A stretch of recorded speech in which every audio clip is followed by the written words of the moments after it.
Shalom, selamat malam Bapak Ibu. Ya, terima kasih kepada Bapak Ibu yang boleh bersedia hadir di persekutuan kita pada malam hari ini. Malam hari ini merupakan sebuah anugerah Tuhan sehingga kita boleh berkumpul bersama-sama di tempat ini. Biarlah di dalam hati kita tidak ada kata bosan untuk terus memuliakan Tuhan. Amin Bapak Ibu. Amin. Semuanya karena anugerah dan pertolongan Tuhan sehingga kita boleh diberi kekuatan dan kehebatan untuk kita terus melayani Tuhan. Mari Bapak Ibu kita bersama-sama menyanyikan pujian yang mengatakan semua karena anugerah.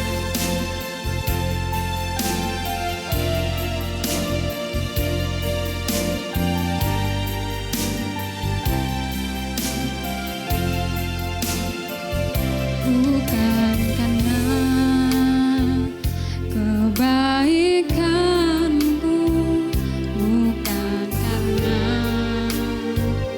fasih lidahku, bukan karena kekayaanku, ku dipilih, kau dipanggilnya. Bukan karena ketakapanku, bukan karena baik rupaku, bukan karena kelebihanku, ku dipanggil, ku dipakainya. Bila aku dapat itu karenanya, bila aku punya semua daripadanya, semua karena anugerahnya diberikannya pada kita. Semua anugerahnya bagi kita, bila kita dipakainya. Semua karena anugerahnya, semua karena anugerahnya diberikannya pada kita. Semua anugerahnya bagi kita, bila kita dipakainya, bila kita dipakainya, bila kita dipakainya. Mari kita berdoa. Tuhan Allah Bapa kami yang bertata di dalam kerajaan surga, terima kasih buat anugerah yang Tuhan berikan kepada kami sehingga kami boleh diberi kekuatan dan kelebihan itu semua daripadamu Tuhan, dan kami mau merendahkan diri kami di hadapan-Mu Tuhan untuk menerima kebenaran yang akan kami dengarkan pada hari ini ya Tuhan Yesus. Terima kasih Bapa, terima kasih Tuhan Yesus, terpujilah nama-Mu, haleluya, amin. Bapak Ibu, dalam pelayanan yang kita lakukan saat ini akan selalu ada harga yang kita bayar, baik itu waktu kita, tenaga kita, dan semuanya itulah yang kita berikan, dan itu merupakan harga yang harus kita bayar di hadapan Tuhan. Tapi jangan sampai hal itu membuat kita untuk berpaling daripada Tuhan. Jangan kita berpikir untuk meninggalkan Tuhan Bapak Ibu, sampai kita menerima apa? Yaitu menerima mahkota kehidupan yang Tuhan telah sediakan di dalam kehidupan kita. Mari kita bersama-sama nyanyikan mahkota kehidupan.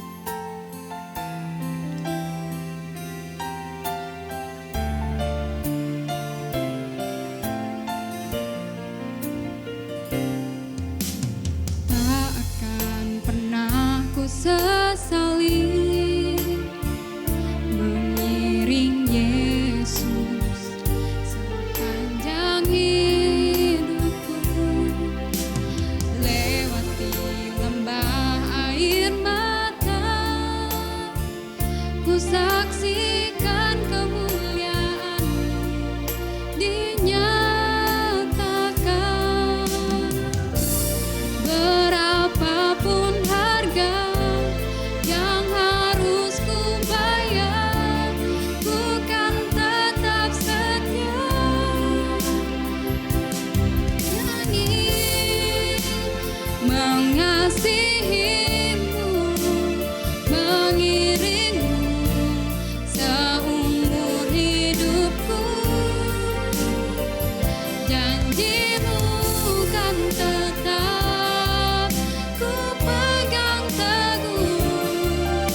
membawa firman. Ya, mari Bapak Ibu Saudara kita sekali lagi bersatu dalam doa ya, sebelum kita mendengarkan firman Tuhan pada hari ini. Tuhan, kami sungguh mengucap syukur atas kesempatan yang telah Engkau berikan kepada setiap dari kami ya Tuhan. Tuhan, kami berkumpul di sini itu semua karena perizinan-Mu ya Tuhan, untuk berkumpul bersama-sama di dalam sulung Bible Study pertemuan yang kedua Tuhan. Tuhan, tolonglah kami Tuhan agar kami dapat memahami, agar kami dapat mengerti apa yang menjadi motivasi kami, apa yang menjadi pergumulan kami juga di dalam kami melayani-Mu di dalam masalah burnout ini Tuhan. Tuhan, berbicaralah karena umat-Mu siap untuk mendengarkan. Hanya di dalam satu nama Tuhan Yesus Kristus kami berdoa dan mengucap syukur. Amin. Shalom Bapak Saudara. Ya, ngomong-ngomong boleh gak saya request Bapak Ibu Saudara untuk duduknya lebih maju ke depan? Ya, karena kita akan sedikit-sedikit diskusi Bapak Ibu Saudara. Jadi kalau bisa kita ada temennya begitu. Gitu ya. Oke. Ngomong-ngomong Bapak Ibu Saudara, ada satu kalimat, satu frase yang dari sesi yang dibawakan oleh Pak Lukman minggu lalu itu sangat kena buat diri saya. Sangat amat penting menurut saya untuk kehidupan pelayanan kita. Apa itu? Bunyinya seperti ini. Pelayanan yang baik belum tentu menjadi sebuah pelayanan yang baik di hadapan Tuhan jika tidak dilakukan dengan hati yang sungguh-sungguh. Bapak Saudara, ini sangat memukul, menampar saya. Kenapa? Karena seringkali saya tuh merancangkan kalau bisa pelayanan, bukan untuk saya sendiri ketika saya misalkan memimpin suatu ibadah atau merancangkan sebuah liturgi macam-macam. Saya pikir gimana sih caranya agar pelayanan ini dilaksanakan dengan baik, agar tereksekusi dengan baik, dengan perfect kalau bisa. Sempurna gitu. Kalau bisa dengan sempurna, dengan perfect, agar kiranya gak ada flow, gak ada kesalahan atau apapun, noda sekecil apapun itu, biar bagus kelihatannya gitu. Tapi setelah dipikir-pikir ya, setelah saya mendengar juga perkataan yang disampaikan juga oleh Pak Lukman, ya pelayanan itu meskipun baik, kalau misalkan hatinya nggak tertuju sama Tuhan, hatinya malah kemana-mana, hatinya malah mikirin pelayanan proyek yang baik gitu, malah mikirin proyek yang baiknya gimana, itu rasanya ya kosong, dan memang kosong begitu. Di mata Tuhan itu bukanlah sesuatu yang baik kalau nggak ada hati yang mau sama Tuhan. Tapi masalahnya Bapak Saudara, banyak dari kita hatinya itu ya memang sudah tertuju kepada Tuhan, dan itu membawa kita kepada sebuah masalah selanjutnya. Ketika hati kita sudah tertuju kepada Tuhan, tampaknya kita tetap rentan dengan yang namanya kelelahan, tetap rentan dengan yang namanya burnout, tetap rentan dengan namanya bisa capek. Kita juga bisa kena itu. Kita akan bersama-sama mengenal dan memahami sebuah tema yang menurut saya sangat penting di dalam pelayanan. Apa itu? Burnout and boundaries. Kelelahan dan batasan-batasan. Oke. Akhir-akhir ini, Bapak Saudara, di kalangan Kristen, entah mulai dari jemaat maupun majelis maupun aktivis manatua, siapapun itu, yang namanya kelelahan atau burnout itu dilontarkan ke sana kemari. Mulai dari teman-teman remaja gitu, yang pelayanannya mereka sambil sekolah gitu, atau rekan-rekan pemuda yang pelayanannya sambil kerja, rekan-rekan dewasa yang bukan cuma sambil kerja, tetapi juga mengurus keluarga, begitu. Ataupun rekan-rekan lansia yang pelayanan sambil membimbing juga, sambil menjadi penatua macam-macam, yang atau mereka sudah merasa, wah saya sudah sangat lama sekali melayani, begitu.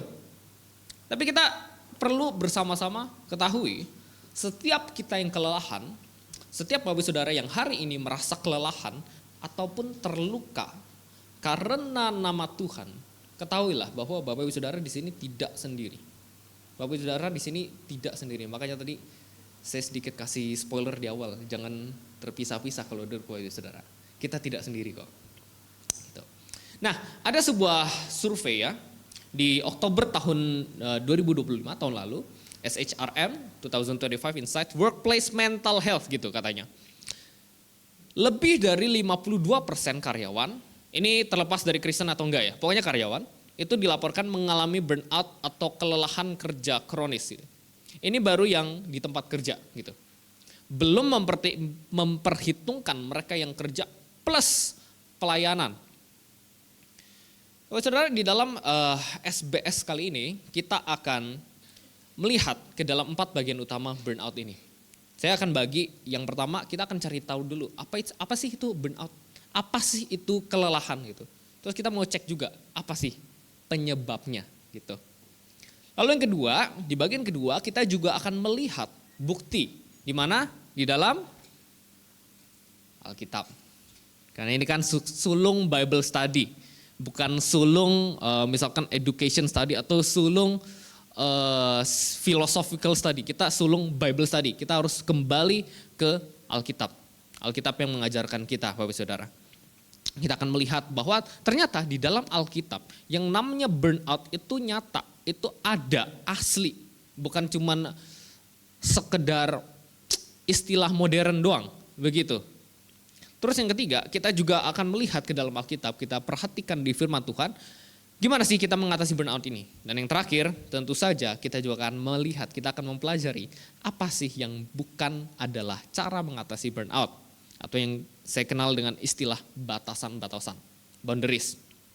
Nah, Bapak Saudara, apa itu burnout dan penyebabnya? Seperti yang saya katakan di awal, banyak anak Tuhan di zaman sekarang, mereka mengatakan bahwa mereka ini sedang burnout. Mereka sedang mengalami kelelahan gitu. Tapi sebelum kita mengatakan bahwa, oh saya burnout, kami burnout, aku burnout gitu. Kita perlu tahu, apa sih itu burnout? Saudara, izinkan saya untuk sedikit memaparkan beberapa penjelasan, lebih tepatnya satu penjelasan, karena saya sudah filter Bapak Saudara. Dalam istilah psikologi, burnout itu menunjukkan pada kondisi kelelahan fisik, emosi, dan mental yang dialami dalam kurun waktu tertentu. Seperti itu.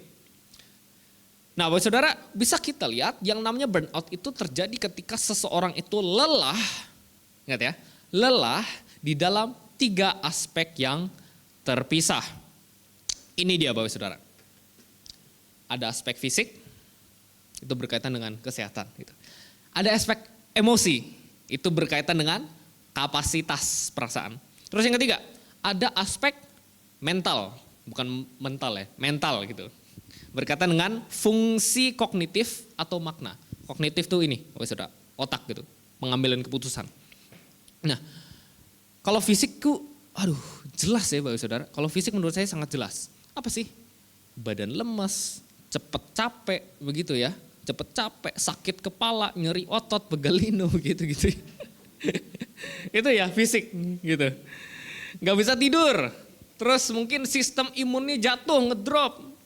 Pokoknya sangat jelas, sangat bisa dirasakan. Mungkin orang ngelihat, ini kok Ezra kok mukanya pucat begini gitu. Kurang tidur kah, kurang apa gitu, macam-macam. Itu kelihatan, Bapak Saudara, yang aspek fisik kelihatan. Tapi ini tuh belum bisa, aspek fisik itu belum bisa jadi burnout tanpa aspek-aspek selanjutnya. Gitu ya. Jadi ini saling melengkapi begitu tuh, burnout tuh seperti itu. Yang kedua apa? Emosi. Emotion gitu, emosi. Emosi tadi seperti apa? Apakah gampang marah-marah begitu? Ya betul, tapi nggak sesimpel itu juga gitu. Nggak cuman itu doang gitu. Kalau emosi, tanda emosi yang nggak sehat itu bisa ditandakan dengan misalkan mudah tersinggung gitu, mudah tersinggung. Diomongin dikit langsung apa sih? Mudah tersinggung. Empati menurun gitu. Mulai nggak gimana-gimana gitu sama orang yang lagi susah, empatinya menurun.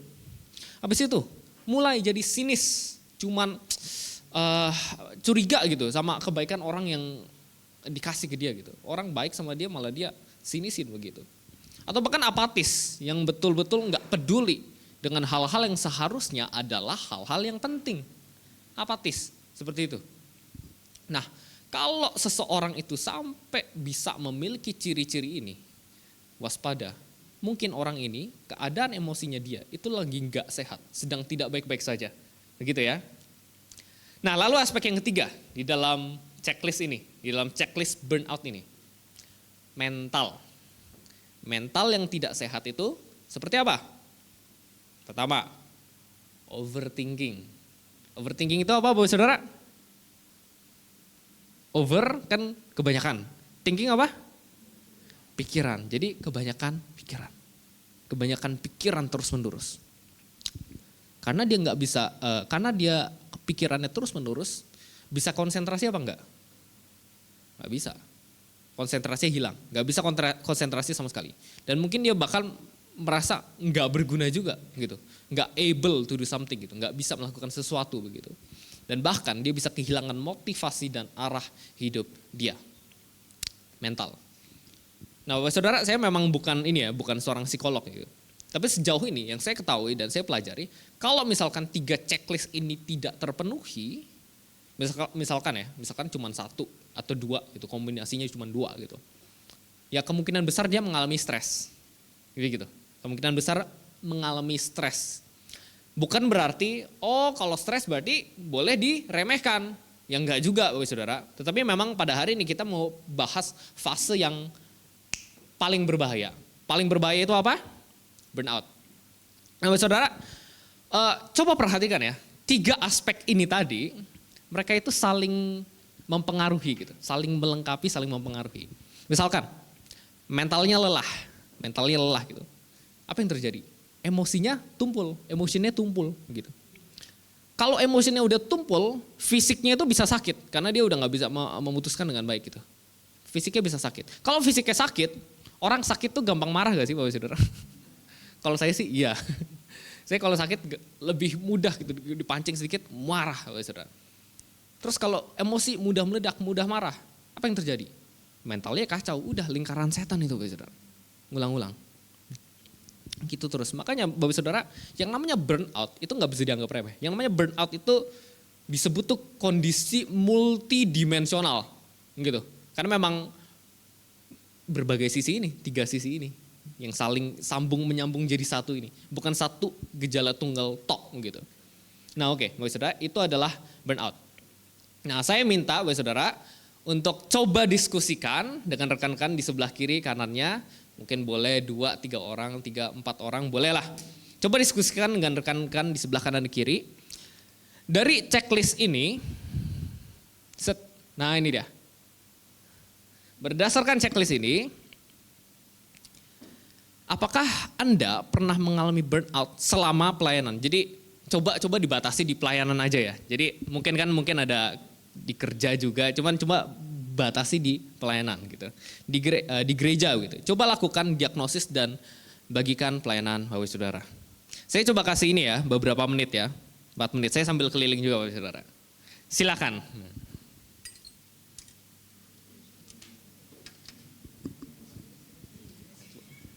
Majuan aja kalau ini. Nah, ya.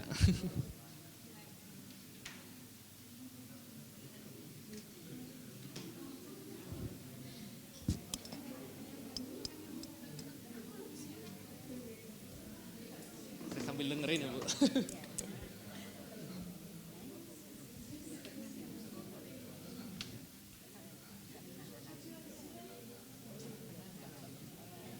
Tapi kalau salah satu aspeknya benar.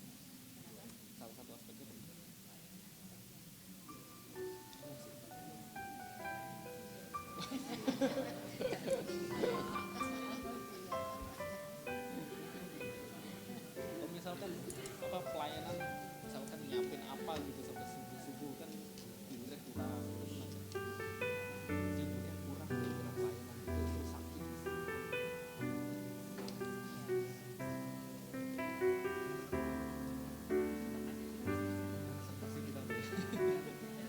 Berarti memperhatikan.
tapi fisiknya enggak gitu.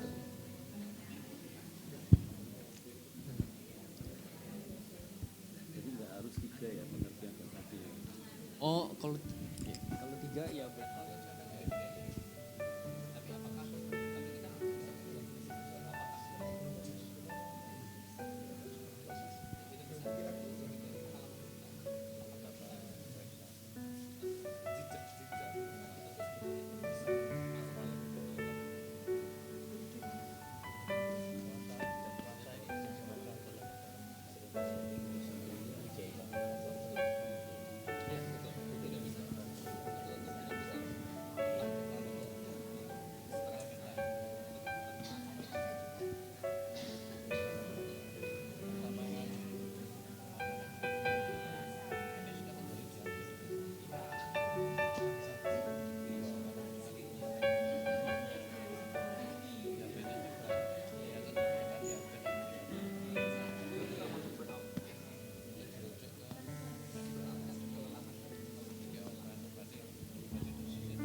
Ya, Bapak Saudara, kita balik lagi ya. Jadi saya sempat bertanya, ikutan berdiskusi di 2 kelompok di sebelah kiri sama kanan.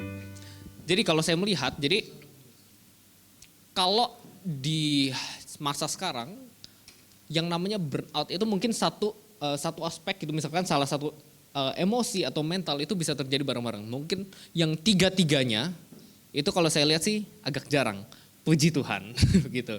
Nah, tapi anehnya dari sedikit riset yang saya lakukan, yang melakukan ini justru, maksudnya yang mengalami 3-tiganya itu terjadi pada remaja dan pemuda, begitu. Walaupun agak paradoks begini. Kenapa?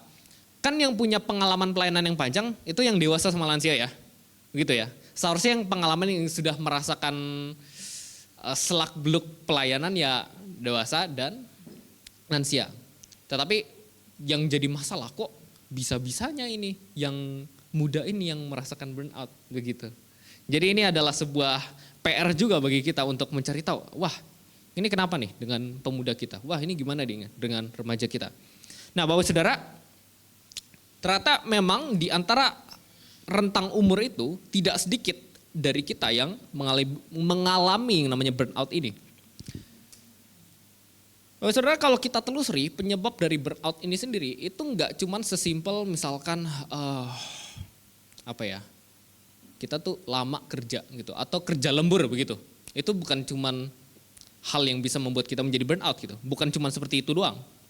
Burnout itu bisa dialami ketika kita itu mengalami beban kerja yang berlebihan, kurangnya dukungan, itu perlu kita garis bawah ya, kurangnya dukungan support gitu dari orang lain, dari lingkungan sekitar, lingkungan kerja yang negatif begitu, lingkungan pelayanan yang negatif, yang ngedrain energi, yang meres energi kita, toxic, itu dia kata yang betul, ataupun ekspektasi. Nah ini juga perlu kita perhatikan ya, ekspektasi yang tidak terwujud, ekspektasi yang tidak terpenuhi dari siapapun itu, bahkan termasuk diri sendiri, ekspektasi diri sendiri. Dan yang terakhir, tidak seimbangnya kehidupan pribadi, pekerjaan, dan pelayanan. Itu dia Bapak Saudara. Burnout bukan hanya diakibatkan oleh kerja yang kelamaan. Burnout adalah kombinasi dari kelelahan mental, emosional, dan fisik dari berbagai sumber, dari bermacam-macam sumber, dari situasi yang rumit. Makanya burnout ini adalah semacam cerminan dari ketidakmampuan kita sebagai manusia untuk menyeimbangkan ini loh, semua tuntutan yang saling bertentangan. Apa sih tuntutannya?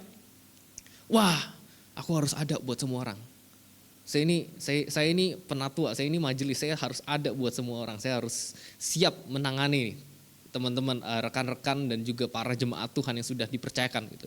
Aku harus bisa menuhin semua harapan mereka dan aku harus bisa say yes kepada setiap permintaan mereka. Wah, saya harus tampil positif. Saya harus tampil ceria, saya harus tampil optimis gitu.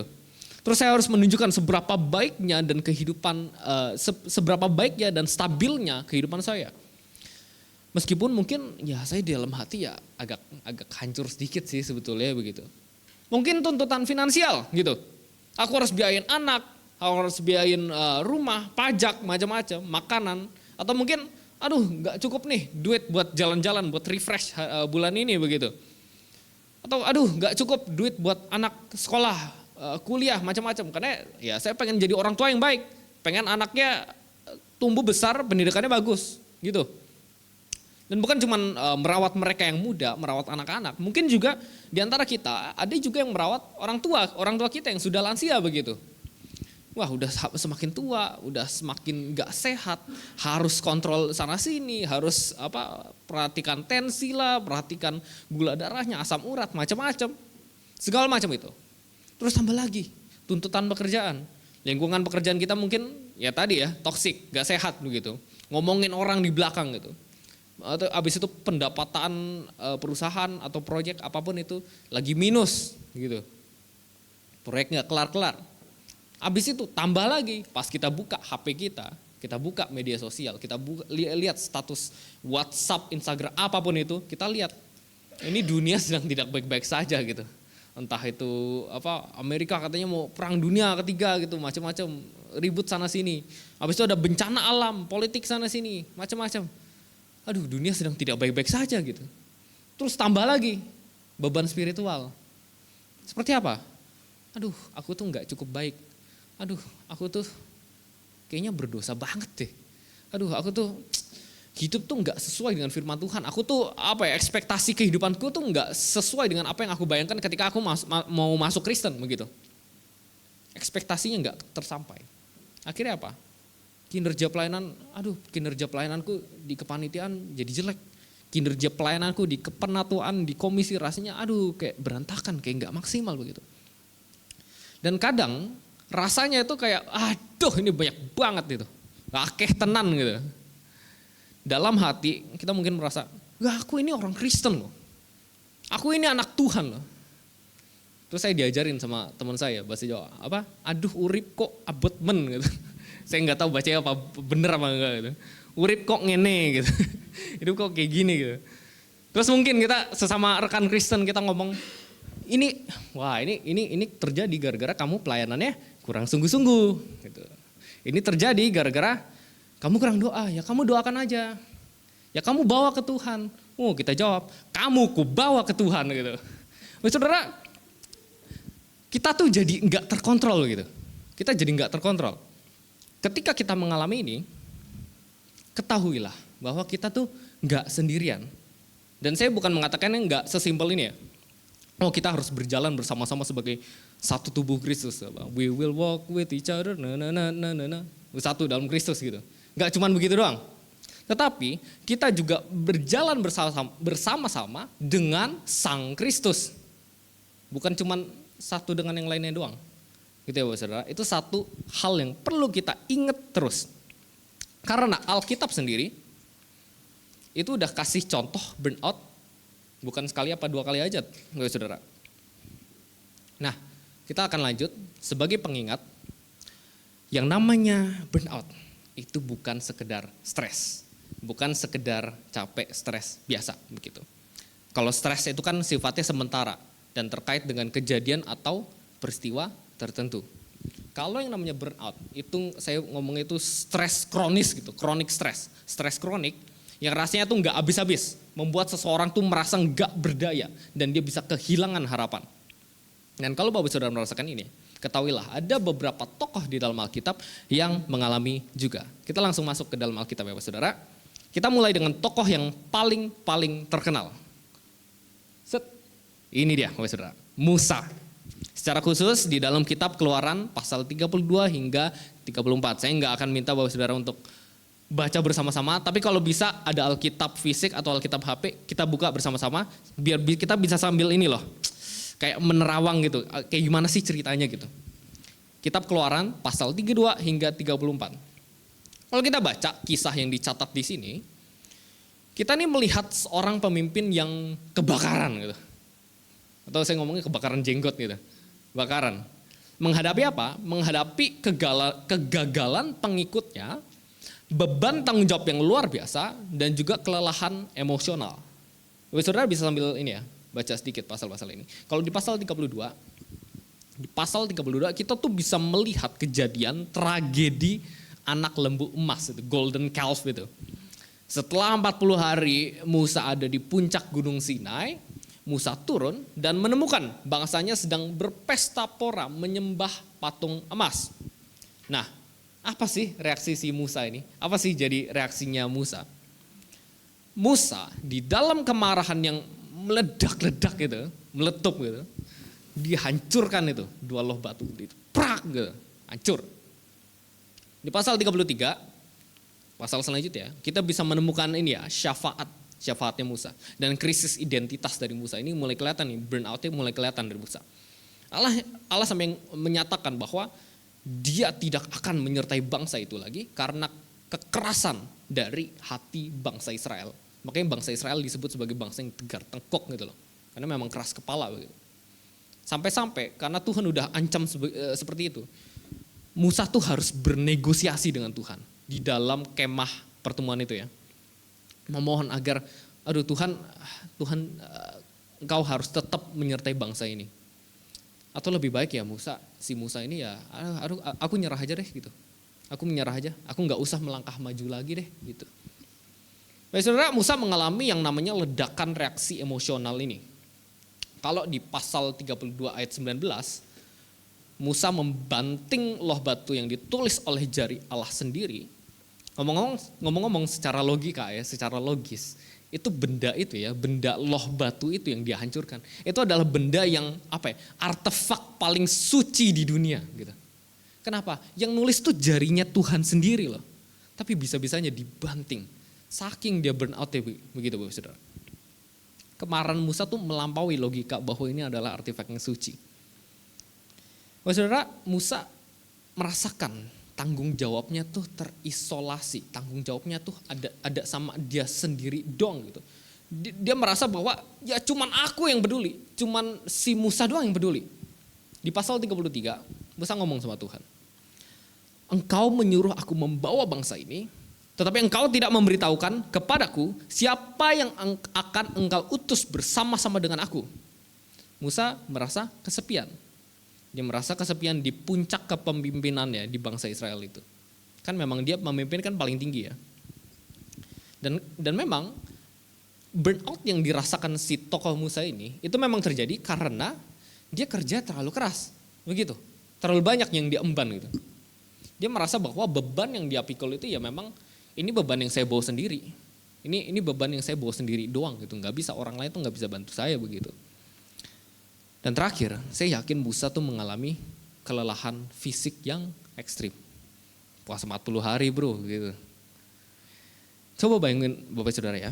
Dia baru aja puasa 40 hari di pasal 24. Terus turun buat hadapi kerusuhan massal itu yang pasal 32. Habis itu Musa naik lagi, dia berpuasa lagi 40 hari kedua kalinya, pasal 34. Ya secara biologis tubuhnya Musa itu berada di dalam ambang batas gitu, kondisi stres kronis gitu. Akhirnya Musa sampai pada sebuah titik di mana, waduh, aku lebih baik mati aja deh. Aku lebih baik, udahlah, selesai aja lah pelayananku. Musa mempertanyakan janji Tuhan, yang seharusnya nggak dipertanyakan begitu. Dan juga dia mempertanyakan kemampuannya dia sendiri. Musa berubah dari yang dulunya adalah seorang pemimpin yang kelihatannya tuh hebat banget, pemimpin yang kelihatannya tuh tidak terkalahkan begitu. Yang hebat sekali, dia berubah. Jadi sebatas penengah antara bangsa Israel dengan Tuhan yang terus-terusan frustasi, terus-terusan bermasalah, terus-terusan semangat itu nggak ada, begitu. Berubah. Habis itu saya mau ajak kita untuk berkenalan dengan tokoh selanjutnya. Siapa itu? Elia, Bapak Saudara. Saya ambil dari 1 Raja-Raja pasal 19. Boleh dibuka Alkitabnya ya. 1 Raja-Raja pasal 19. Nah, Elia ini siapa? Elia ini adalah seorang nabi yang sangat-sangat amat mengasihi Allah.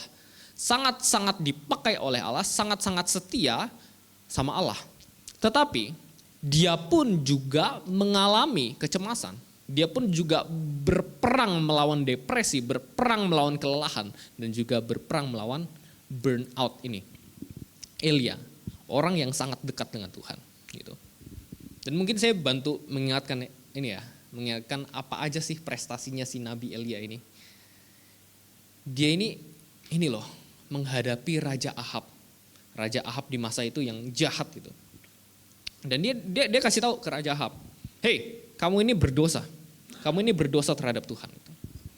Dan penting sekali untuk dicatat bahwa untuk menghadap raja dan ngomong bahwa kamu berdosa di masa itu butuh keberanian yang sangat-sangat besar. Itu nggak bisa diucapkan dengan sembarangan. Ada keberanian, dan keberanian itu nggak mungkin berasal dari sembarang tempat kalau misalkan itu bukan dari Tuhan. Itulah keberaniannya Elia. Elia juga bernubuat sebuah kekeringan selama 3 tahun begitu ya. Selama 3 tahun itu akan melanda negeri itu karena keberdosaan si raja ini. Terus apa reaksi raja? Si Raja Ahab ini dia memutuskan untuk mengerahkan seluruh kekuatan prajuritnya untuk coba bunuh si Elia ini. Akhirnya Elia kabur selama 3 tahun. Terus apa yang terjadi Bapak Saudara? Tuhan kasih makan Elia roti dan daging dari burung. Tuhan ada bersama-sama dengan dia. Tuhan tetap menyertai dia. Elia bahkan membangkitkan seorang anak dari seorang janda gitu. Terus dia berhadapan dengan 850 nabi palsu. Mungkin kita sudah sering mendengar kisah itu ya. 850 nabi palsu ditantang, mana Allahmu? Terus Elia bisa membuktikan itu api dari langit itu. Elia menunjukkan kuasa Allah yang membakar altar di hadapan nabi-nabi palsu. Tapi tiba-tiba nih Bapak Saudara, suatu hari istrinya si Ahab, ada yang tahu namanya? Sebel. Itu loh si orang yang bikin sebel itu. Isabel loh Bapak Saudara. Itu dia nyari gara-gara, dia ngomong ke Elia. Elia, besok kamu mati. Itu diancam begitu aja. Besok kamu bakal mati. Tapi gara-gara satu ancaman ini Bapak Saudara, bukan cuma si Elia takut, tapi dia juga kabur. Bapak Saudara, coba kita ambil ini ya, ambil waktu sejenak dan lihat. Ini si Elia ini, kita coba lihat karakternya si Elia. Elia kan udah banyak banget prestasinya gitu loh. Banyak banget prestasi dia dengan Tuhan. Dia melakukan berbagai mukjizat, dia melakukan berbagai kali keajaiban, berkali-kali dilindungi juga sama Tuhan. Tapi kok bisa ya dia malah takut gara-gara satu ancaman Isabel ini loh. Kok bisa ya? Ngomong-ngomong Bapak Saudara, ada yang bawa Alkitab fisik? Gak ada ya? Ada. Kenapa saya prefer Alkitab fisik? Karena di belakangnya ada ini Bapak Saudara. Ini. Nah ini dia. Atau kalau di HP ya boleh lah, cek Google boleh lah. Kan ada kerajaan Israel dan Yehuda. Nah gitu. Kalau di HP bisa lihat internet. Nah, di peta Alkitab itu, saya pengen sedikit kita membayangkan ini si Elia tuh takutnya kayak gimana. Dia itu lari dari Israel di kerajaan Israel dan Yehuda. Dia agak sedikit utara Israel. Dia lari ke Beersheba. Jadi seperti ini. Dari sini dia lari sampai bawah. Dan ini jaraknya Bapak Saudara, jaraknya itu kurang lebih 170 km sampai 200 km. Ya anggaplah 170 km Bapak Saudara. Anggaplah 170. Itu jaraknya itu kayak Surabaya ke Ngawi Bapak Saudara. Surabaya ke Madiun gitu. Jalan kaki. Gitu. Itu 170 km. Itu Elia tuh setakut itu, dia kabur ke sana. Gara-gara diancam sama si Isabel. Takut sekali dia. Lalu di ayat keempat Bapak Saudara. Tetapi ia sendiri masuk ke padang gurun sehari perjalanan jauhnya, lalu duduk di bawah sebuah pohon arar. Kemudian ia ingin mati katanya. Cukuplah itu. Sekarang ya Tuhan, ambillah nyawaku. Sebab aku ini tidak lebih baik daripada nenek moyangku. Itulah burnout. Bapak Saudara, setelah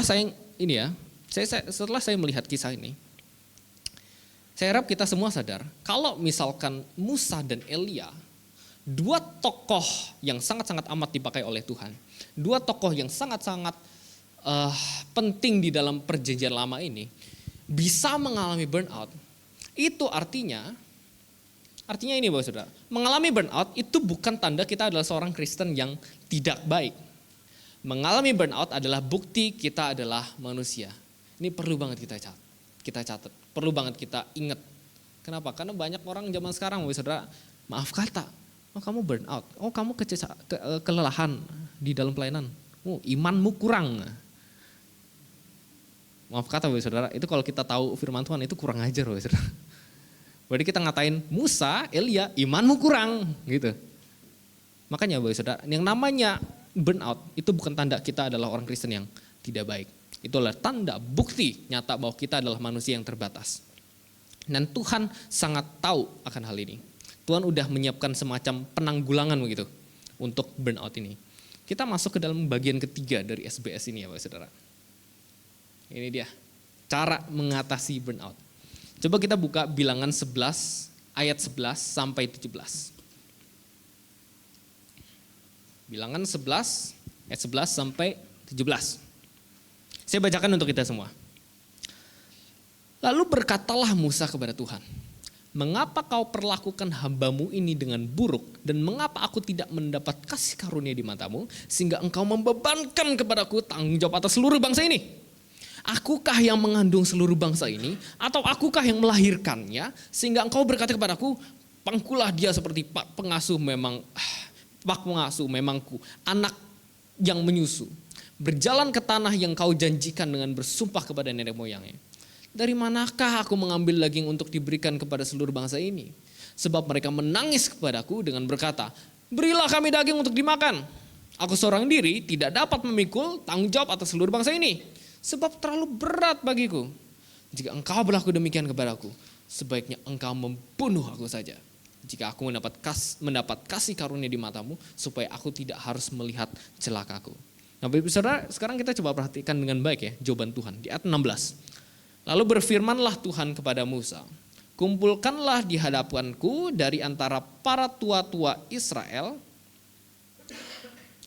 70 orang yang kau ketahui menjadi tua-tua bangsa dan pengatur pasukannya. Kemudian bawalah mereka ke kemah pertemuan supaya mereka berdiri di sana bersama-sama dengan engkau. Maka aku akan turun dan berbicara dengan engkau di sana. Lalu sebagian dari roh yang hinggap padamu itu akan kuambil dan kutaruh atas mereka. Maka mereka bersama-sama dengan engkau akan memikul tanggung jawab atas bangsa itu. Jadi tidak usah lagi engkau seorang diri memikulnya. Bapak Saudara, satu hal yang kita bisa pelajari dari bagian firman Tuhan ini adalah ini loh. Delegasikanlah dan percayakanlah orang lain. Jangan ragu untuk meminta pertolongan, meminta bantuan dari ini loh, saudara-saudara seiman kita. Memangnya kalau kita lihat ya, ayat tadi, kalau kita lihat 70 tua-tua yang dipilih itu, apakah mereka sudah 100% kompeten sama seperti Musa? Enggak ya. Ya kemungkinan besar bahkan mungkin ada yang jauh lebih buruk begitu. Tapi ya enggak, Tuhan tetap pakai mereka gitu. Tuhan tetap pakai 70 orang tua-tua itu. Bapak Saudara, kita manusia adalah makhluk sosial. Kita adalah makhluk yang membutuhkan orang lain. Kita membutuhkan interaksi sosial gitu. Alkitab pun setuju dengan hal itu. Di dalam pelayanan maupun kehidupan kita sehari-hari, enggak sedikit Tuhan tuh kasih kesempatan buat kita untuk mempercayakan orang lain. Memang betul mungkin buat kita, mereka ini orang-orang lain ini, mungkin mereka enggak sehebat kita di pandangan kita begitu. Mungkin mereka enggak seperfect kita pelayanan. Mungkin mereka enggak sejago kita dalam menangani satu hal. Tapi itu tidak membatasi bahwa Tuhan bisa memakai mereka untuk melepaskan sedikit dari beban kita. Maka dari itu percayalah bahwa mereka pun sangat bisa dipakai oleh Allah untuk menolong kita. Jangan sampai kita anti sama yang namanya ditolong gitu. Kita anti, saya kalau dibantu tuh rasanya enggak enak gitu. Kenapa? Karena rasanya kredit pelayanan saya itu berkurang gitu. Saya pelayanan jadi enggak sepenuhnya oleh saya gitu. Itu ada sedikit egoisme juga di situ Bapak Saudara. Enggak gitu caranya. Lalu cara kedua untuk mengatasi burnout ini adalah mangan. Mangan. Ya, itu jawabannya Bapak Saudara. Mangan. Mangan bahasa Jawa untuk apa? Makan. Coba kita buka Alkitab kita ya Bapak Saudara. Kita buka 1 Raja-Raja 19 ayat 4 sampai 8. Ini menarik Bapak Saudara. Kita buka 1 Raja-Raja 19 ayat 4 sampai 8. Kita belajar dari kisah Nabi Elia ini. Ketika Elia sedang burnout, dia kabur itu ya 170 km, Surabaya Ngawi jalan kaki gitu. Dia minta Tuhan buat cabut nyawanya. Terus tuk-tuk, malaikat datang. Si malaikat ini nggak ngomong kayak, wah ini gara-gara kamu berdosa, wah ini gara-gara kamu kurang doa, ini gara-gara kamu pelayanannya nggak sungguh-sungguh. Si malaikat itu nggak ngomong itu. Malaikat itu ngomong apa? Bangun, makan. Iya ya Bapak Saudara, coba cek Alkitab. Dia ngomong gitu, bangun, makan. Disuruh makan dia. Ingat tadi, di 3 aspek burnout tadi di awal, apa aja? Emosi, mental, fisik. Tuhan itu sangat menunjukin hikmatnya di sini Bapak Saudara. Bukan cuma emosimu yang sehat, bukan cuma mentalmu yang sehat, fisikmu pun juga harus sehat. Simpel Bapak Saudara, makan itu sangat menunjukkan kebutuhan seseorang.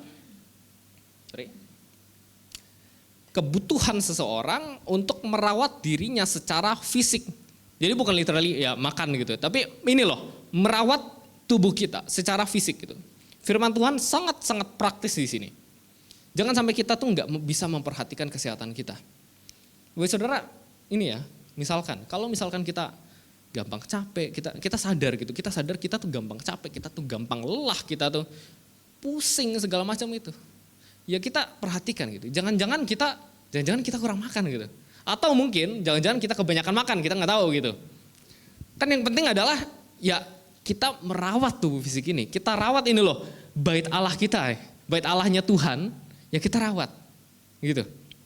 Makanya Bapak Saudara, Tuhan kasih tahu ke Elia lewat malaikat itu, kamu harus makan karena perjalananmu ini bakal jauh, kamu butuh energi, begitu. Kita bisa lihat ya ayat-ayat selanjutnya. Tuhan yang sama juga kasih tahu ke kita, rawat tubuhmu, perjalanan hidupmu, pelayananmu itu masih jauh. Jangan hidup kita tuh nggak benar, jangan hidup kita tuh nggak sehat begitu loh, tanda kutip. Bagian firman Tuhan ini membuktikan bahwa terkadang salah satu kegiatan yang paling spiritual, yang paling bisa kita lakukan adalah istirahat. Bukan makan doang Bapak Saudara, istirahat gitu, merawat. Take a break gitu. Kita semua butuh yang namanya istirahat. Kalau memang tubuh kita udah kasih alarm gitu bahwa kita tuh udah nggak bisa melakukan ini tuh udah nggak bisa melakukan pelayanan, masih kita paksa, ya ambillah break itu gitu. Toh kalau kita sakit, bukankah pelayanan kita itu menjadi tidak maksimal gitu ya? Tetapi kita juga perlu ingat bahwa ya Tuhan kadang-kadang mengizinkan sakit-penyakit itu dilakukan agar nama Tuhan dipermuliakan begitu. Tetapi kita udah dikasih hikmat sama Tuhan, kita udah dikasih kepintaran, kita udah dikasih ilmu sama Tuhan dari kecil sampai kita dewasa. Kita rawat Bapak Saudara. Seperti itu. Ngomong-ngomong, saya rasa ada satu hal yang bukanlah sebuah kebetulan kalau di dalam Alkitab gitu. Masih ingat gak peristiwa transfigurasi Tuhan Yesus? Tahu ya transfigurasi Tuhan Yesus? Yang Tuhan Yesus jadi terang gitu, terus di sebelah kiri kanannya ada siapa? Musa dan Elia gitu. Saya pun baru sadar pas saya persiapan, oh iya ya, ini transfigurasi Tuhan nih, Musa sama Elia gitu. Bapak Saudara, cara mengatasi burnout yang terakhir, ini bersangkutan dengan transfigurasi itu. Yang saya ingin bagikan pada malam hari ini, berasal dari Tuhan Yesus sendiri. Belum. Melalui kisah Musa, kita mempelajari gimana sih kita mengatasi aspek mental itu ya, aspek mental dari burnout, yaitu dengan delegasi, dengan mempercayai orang untuk mengurangi beban pikiran kita, untuk mengurangi beban pelayanan kita. Terus melalui kisah Elia, kita mempelajari bagaimana kita mengatasi aspek fisik dari burnout, yaitu dengan merawat tubuh kita. Yang ketiga, sekarang kita mau baca apa yang Tuhan Yesus sampaikan, tokoh yang di tengah transfigurasi itu, di dalam Matius 11 ayat 28 sampai 30. Kita buka bersama-sama ya. Matius 11 ayat ke-28 hingga ke-30. Ya. Saya bacakan untuk kita semua. Marilah kepadaku semua yang letih lesu dan berbeban berat. Aku akan memberi kelegaan kepadamu. Enggak stop sampai di situ doang, saudara. Kita baca selanjutnya. Pikulah kuk yang kupasang dan belajarlah padaku. Karena aku lemah lembut dan rendah hati dan jiwamu akan mendapat ketenangan. Sebab kuk yang kupasang itu enak dan bebanku pun ringan. Saudara, apa implikasi yang Tuhan Yesus ajarkan kepada kita di saat ini? Ini loh. Yang pertama adalah ini, validasi emosional. Emotional validation. Kita tuh divalidasi secara emosional kita dari kata-kata semua yang letih lesu dan berbeban berat. Tuhan tuh ini ya, Tuhan tuh enggak pilih kasih gitu. Tuhan tuh enggak memanggil orang yang marilah sini yang tampaknya sukses dan hebat, bukan gitu. Tuhan manggilnya yang rendah gitu loh. Tuhan nggak ngomong marilah ke sini yang kamu yang sehat-sehat, kamu yang sukses di dalam kehidupan, enggak.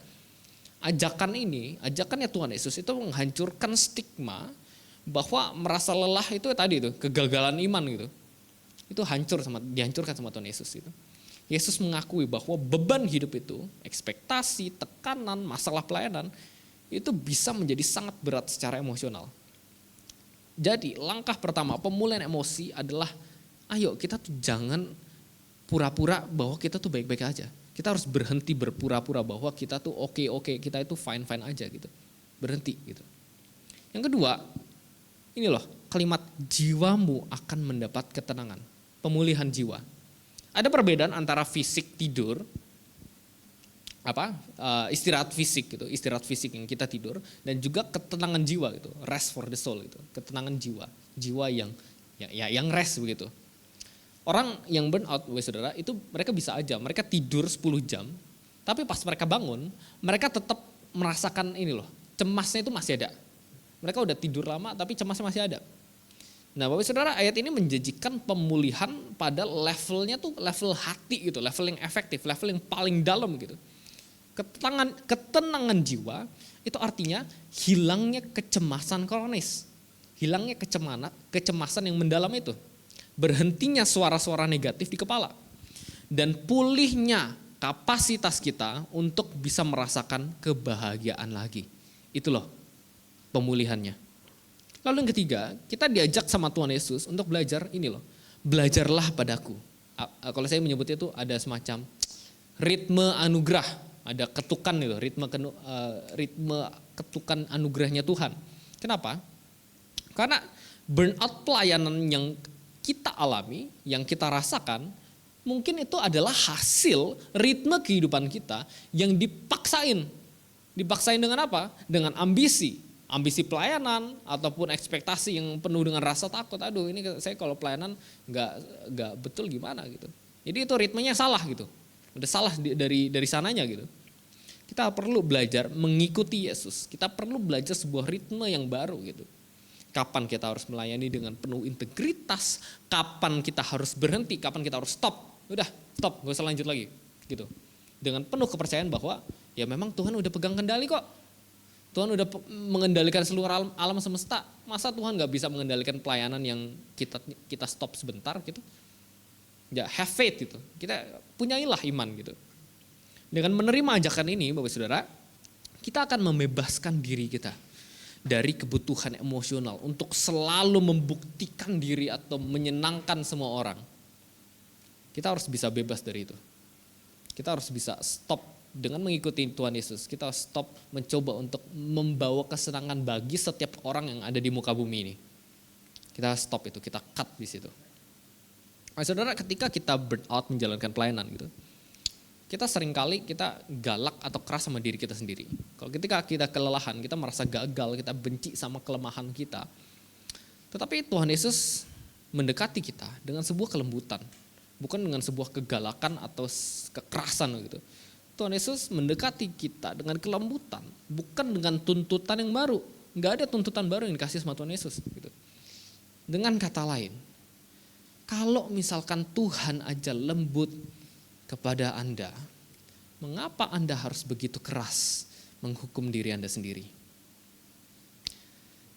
Jadi betul, ketika kita ingin mengatasi burnout, ya datanglah kepada Tuhan gitu. Laporlah kepada Tuhan. Betul-betul yang dikatakan saudara kita, ya kamu ya bawa kepada Tuhan. Jangan kita balas ya, aku bawa kau ke Tuhan gitu. Jangan. Ya kita bawa diri kita ke hadapan Tuhan. Kita bawa doa kita kepada Tuhan. Toh kita memang diundang kok. Kita diundang sama Tuhan Yesus kok. Marilah, itu kan undangan Bapak Saudara. Kita diundang. Dan terakhir Bapak Saudara, ini sangat amat singkat. Yang bukan cara mengatasi burnout. Itu cuma satu hal Bapak Saudara. Ada yang bisa tebak gak? Depannya D. 4 huruf.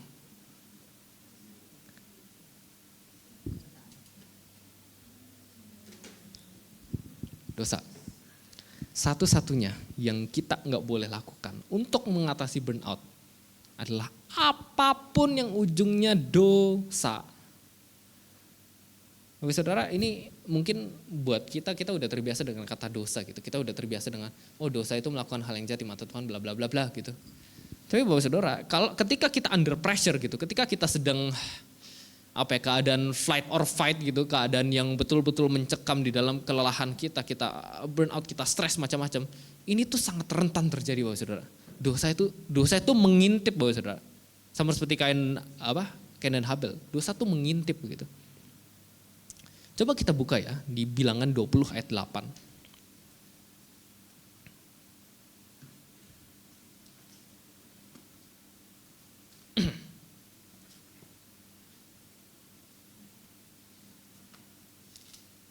Ini sebuah satu ayat yang menunjukkan bahwa bahkan orang sehebat Musa itu sangat amat bisa rentan terhadap dosa. Bilangan 20 ayat 8. Ambillah tongkatmu itu, engkau dan Harun, saudaramu, harus menyuruh umat itu berkumpul. Katakanlah di depan mata mereka kepada bukit batu itu supaya memberi airnya.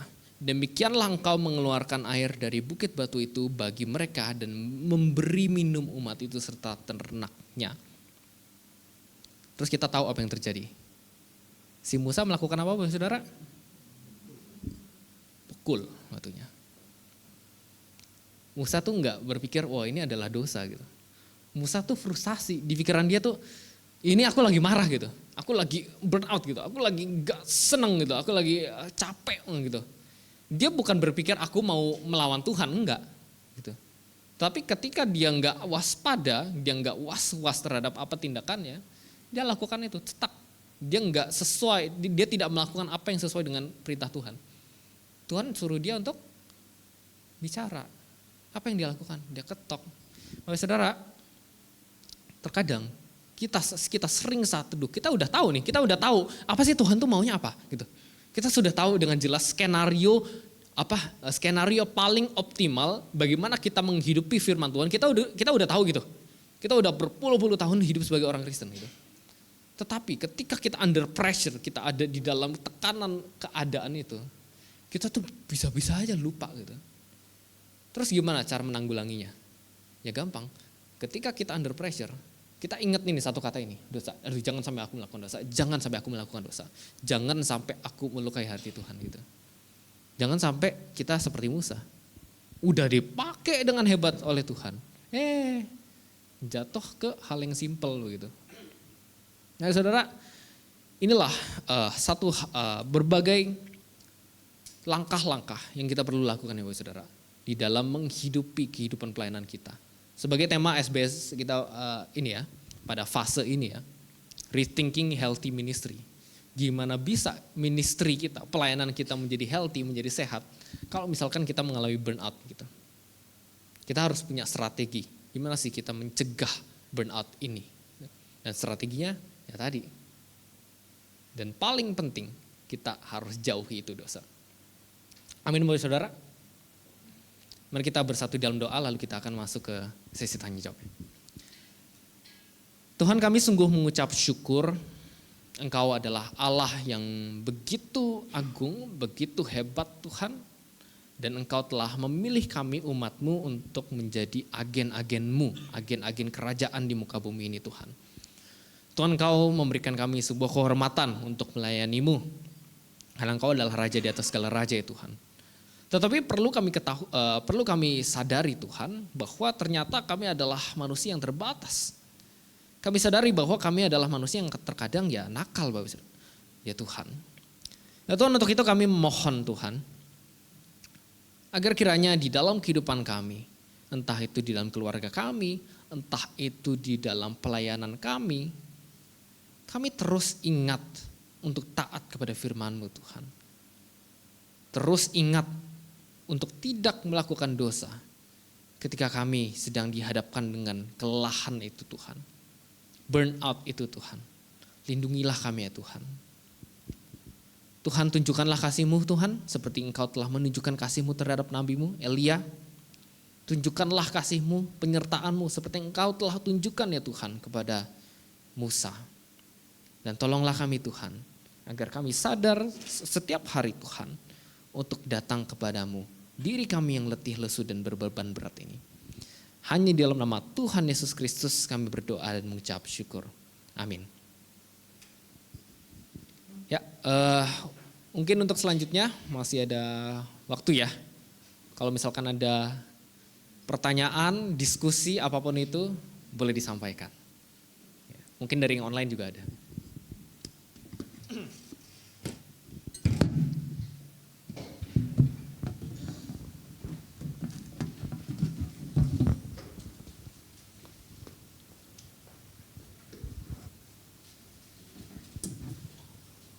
Jika nihil, oh boleh, silakan Bu.